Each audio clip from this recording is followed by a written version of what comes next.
তো প্রিয় দর্শক আসসালামু আলাইকুম, আপনারা কেমন আছেন? আশা করি আপনারা সবাই ভালো আছেন। দর্শক, আপনাদের সবাইকে প্রীতি ও শুভেচ্ছা জানিয়ে শুরু করছি আমাদের চ্যানেলের নিয়মিত প্রতিবেদন। দর্শক, আজকে আমরা অবস্থান করছি ঢাকা জেলার সাভার উপজেলার বিরুলিয়া ইউনিয়নের সারুলিয়া গ্রামে এক পুঁইশাক ক্ষেতে। এই পুঁইশাক ক্ষেত কীভাবে উনি শুরু করলেন এবং এই পুঁইশাক চাষ করতে কোনো সমস্যার সম্মুখীন হয়েছে কিনা এবং এই পুঁইশাক বিক্রি করে কত টাকা আয় করছেন, সব কিছু এ টু জেড আপনাদের সামনে তুলে ধরার চেষ্টা করব। আশা করি পুরো প্রতিবেদন জুড়ে আপনারা আমার সাথে থাকবেন। ওকে, চলুন যাওয়া যাক মূল প্রতিবেদনের দিকে।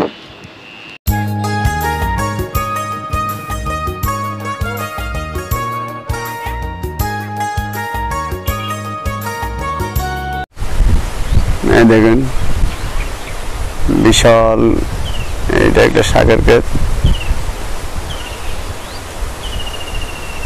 এখানে কিছু কুটিও কাটতেছে, কুটির পরে আস্তে আস্তে উপরে মাছা দিবে। দর্শক, এখানে চাষের পদ্ধতি হলো এরা যেভাবে রোপণ করছে দেখা যাচ্ছে প্রথমে জমিকে সাজ দিছে, সাজ দেওয়ার পরে বিভিন্ন সার ব্যবহার করছে, ব্যবহার করার পরে বীজগুলো ছিটাই দিছে, ছিটাই দেওয়ার পরে আস্তে আস্তে এগুলো অঙ্কুরোদ্গম হয়েছে। অঙ্কুরোদ্গম হওয়ার পরেই এই আগাছাগুলো কয়েকদিন পর পর আগাছা পরিষ্কার করছে। দেখেন, এখানে আগাছা কিন্তু নাই। এরপরে গাছ যখন এতটুকু হয়েছে, এরপর আবার দেখেন বাঁশ দিয়ে বাঁশের কুটি দিচ্ছে। কুটি দেওয়ার পরে এখানে মাছা দিবে, মাছার উপরে এই ডাঁটা শাকগুলা উপরে ছড়াই যাবে। এই দেখেন, এটা বিশাল এক এই শাকের ক্ষেত। এটা কি শাক বলে? পুঁইশাক। পুঁইশাক না ডাঁটা শাক? না, পুঁইশাক। এটা পুঁইশাক না? আচ্ছা আচ্ছা আচ্ছা। এটা আপনি কতটুকু জায়গার মধ্যে ইয়ে করছেন? ওইখানে আছে 20 শতক। 20 শতক? আচ্ছা আচ্ছা আচ্ছা। এই পাশে আছে প্রায় 30 শতক। 30 শতক। এটা কতদিন থাকবে আপনার ইয়াগুলা? এটা 4-5 মাস থাকবে। আস্তে আস্তে বড় হইব, জাংলা হইব। আচ্ছা, এখানে উপরে ইয়া দিবেন নাকি? মাছা দিবেন নাকি? আচ্ছা আচ্ছা। এই আপনার এটা প্রথমে আপনার কিভাবে একটু শুরু করছিলেন একটু যদি বলতেন? মানে মাটিটা প্রথমে মনে করেন এটা জমি, হ্যাঁ, জমি থেকে ছোট জমি থাকে, হ্যাঁ, তারপর পটাশ, বিভিন্ন সার, আচ্ছা, গোবর, জি, এসব ছিটায়া আচ্ছা গাড়িতে হাল চাষ করা হয়। আচ্ছা, পরে বিচি ছিটানো হয়। আচ্ছা, বিচি এমনি ছিটাই দেন? এমনি তো কোনো হুল করে দেন না, এইভাবে ছিটাই দেন? আচ্ছা, তারপরে বিভিন্ন জায়গায় হয়। আচ্ছা, এখান থেকে কি এই যে আবার সারি করবেন নাকি ভিতরে গুলো উঠে ফেলবেন নাকি? না, এই যে শুধু কোটায় কোটায় রাখবো, আর গুলো উঠে ফেলবেন, আর বাকিগুলা এতটুকু হইলে কেটে বিক্রি হলেন। তার মানে কুড়ির মধ্যে যেগুলো আছে এগুলো রাখবেন আর বাকিগুলো উঠে ফেলবেন। আর আচ্ছা, তো আপনার এরপরে এই যে কতদিন থাকবে বললেন? এটা 4 থেকে 5 মাস। 5 মাস। এই পর্যন্ত এতটুকুর মধ্যে আপনার কতটুকু খরচ হয়েছে? অনেক খরচ হয়, 3বার নিড়ি দিতে হয়। আচ্ছা, এতটুকু উঠছে ছোটোর থেকে এতটুকু উঠছে, কতটুকু খরচ হয়েছে আপনার? 20 থেকে 25,000। 25,000 কতটুকু জায়গার মধ্যে? 20 শতাংশ জায়গার মধ্যে। আচ্ছা, 20 শতাংশ 20-25,000 টাকা কেজি, 1200 টাকা বিচির দাম। এরপরে যে আপনার এই মাছাটা দিতে কতদিন খরচ হবে, কতটুকু টাকা খরচ হবে? প্রায় 40 থেকে 50,000 টাকা। 40 থেকে 50,000 টাকা শুধু মাছার মধ্যে খরচ হবে? আচ্ছা আচ্ছা। বাঁশের পিস পার পিস 40 টাকা। আচ্ছা, তো আপনার 5-6 মাস পরে এখন যে মাছাটা দিবেন, মাছা দেওয়ার পরে কতদিন পরে আপনি এটা বাজারজাত করতে পারবেন? 20 থেকে 25 দিন। 20 থেকে 25 দিনের ভিতর বাজারজাত করতে পারবেন। ডেইলি বিক্রি করা যায়? ডেইলি বিক্রি করা যায়। আর কি হিসাবে বিক্রি করেন? আড়ি হিসাবে? আটি হিসাবে। আটি কত টাকা করে বিক্রি করেন এখন বর্তমানে? 20 থেকে 25 টাকা দিতেছে। 20 থেকে 25 টাকা। কয় পিসে এক আটি হয়? 8টা থেকে 10 টাকা। 8টা থেকে 10 টাকা দেন, 25 টাকা করে বিক্রি হয় পাইকারি বাজার। পাইকারি বাজার। আচ্ছা, এমনি কতটুকু মানে এই 20 শতাংশ বললেন না, এই 20 শতাংশ জায়গার মধ্যে কত টাকা আপনি একটা আশা করতেছেন, লাভের আশা করতেছেন? আল্লাহ যদি দেয় পরে 20 শতাংশ জমি আমার 40,000 টাকা লিজ নেওয়া আছে এক বছরে 40,000 টাকা। আচ্ছা, মালিকেরই দিতে হয়। আচ্ছা, এরপরে খরচ আছে আরো 40,000 টাকা। আচ্ছা, 80,000 1 লক্ষ টাকার মতো খরচ যায়। গত বছর করছিলেন না? তো গত বছর কি রকম কিছু পাইছি? লাখখানিক পাইছিলেন? হ্যাঁ, এরকম লাখখানিক পাইছিলেন না? এই 20 শতাংশ টাকা প্রতি বছর কি লিজ করতে হয় নাকি? প্রতি বছর লিজ, প্রতি বছর নাকি বন্ধক নিছেন এই সিস্টেমে? বন্ধক আছে, এই যে এটা আছে বন্ধক। বন্ধক সিস্টেম একটা, লিজ সিস্টেম একটা না? তাহলে মোটামুটি আল্লাহর রহমতে। আর গরু ছাগল আছে?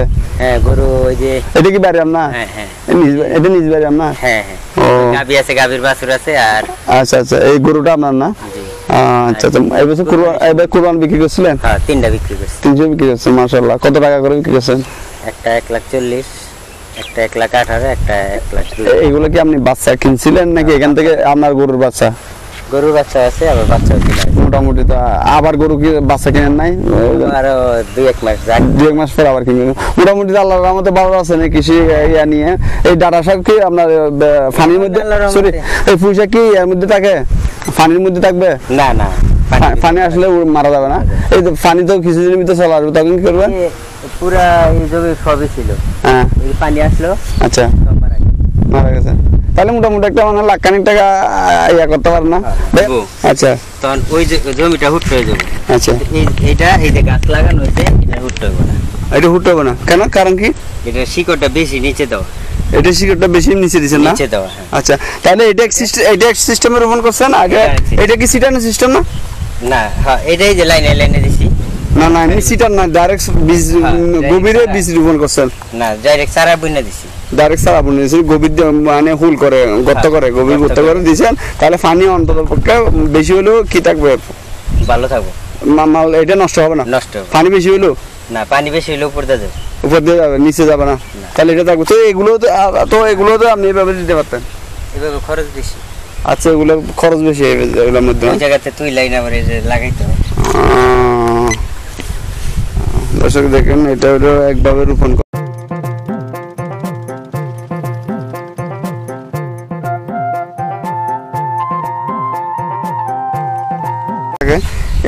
এইভাবে রোপণ করলে বেশি দিন থাকবে না, কারণ এটা গর্ত, মাটিতে বেশি গভীর গর্ত করে রোপণ করতে হয়। বেশি গর্ত করে রোপণ করার কারণেই কিন্তু গাছ নষ্ট হয় না। এই দেখেন, এটা এক পদ্ধতি,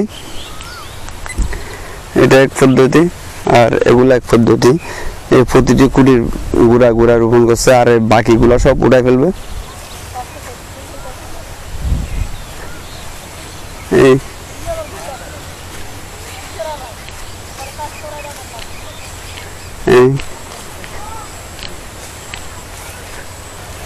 এগুলা, এটা একটা পদ্ধতি দর্শক, এটা একটা পদ্ধতি, এটা একটা পদ্ধতি প্রতিটি কুটার মধ্যে। আবার এটা একটা পদ্ধতি।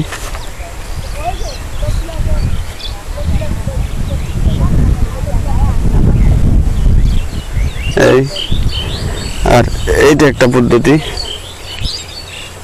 এই পদ্ধতিতে রোপণ করলে খরচ, দর্শক এই পদ্ধতিতে আমি আপনাদেরকে যেটা দেখাচ্ছি, এই পদ্ধতিতে রোপণ করলে খরচ পড়ে বেশি, কারণ প্রতিটি চারা অন্য জায়গার থেকে সংগ্রহ করে এনে আবার এক পিস রোপণ করতে হয়। আর মনে করেন এই পদ্ধতিতে যদি রোপণ করেন খরচ হবে কম, কারণ বীজগুলা জাস্ট জমিটা সম্পূর্ণ করে এভাবে ছিটাই দিলে হয়ে যায়। তাহলে কিন্তু এগুলোর মধ্যে খরচ কম। এই জায়গাতে এইভাবে চাষ করলে খরচ কম হলেও পানি, যেহেতু এখানে কাছে জলাশয় আছে, জলাশয়ের থেকে পানি তাড়াতাড়ি এদিকে ঢুকে যাওয়ার পরে পানি প্রথমে আসাতে এগুলা কিন্তু মরে যাবে। এই জন্য ওইভাবে যেখানে গভীরে রোপণ করে, এইভাবে রোপণ করলে কিন্তু বেশি দিন থাকবে। এইভাবেই এরা এখানেই চাষাবাদ করছে। একটু আপনাদেরকে দেখানোর চেষ্টা করলাম দর্শক। এটা হলো পুঁই শাক। আমি ভুলে বশত আপনাদেরকে প্রথমে ডাটা শাক বলে ফেলছিলাম, এটা হলো পুঁই শাক। এইভাবে এরা রোপণ করছে।